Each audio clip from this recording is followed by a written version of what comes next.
பேதுரு வந்து தண்ணியில நடந்தார், நானும் நடப்பேன் அப்படின்னா விசுவாசத்தோட போறோம். நடக்க முடியுமா?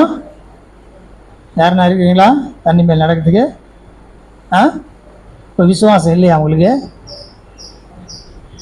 விசுவாசம் இல்லை. அதற்கான விசுவாசத்தை தேவன் உங்களுக்கு கொடுத்து அதற்கான சூழ்நிலை எல்லாம் இருந்துச்சுன்னா நடக்கலாம்.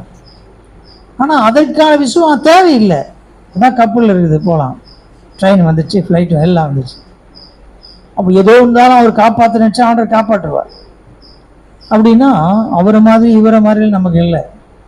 தேவன் எனக்கு கொடுத்த விசுவாசத்தின்படி நான் சரியா இருக்கிறேனா, எனக்கு ஆண்டவர் பகிர்ந்து கொடுத்த விசுவாச அளவின்படி நான் சரியா வாடுறேனா, அதுதான் முக்கியம்.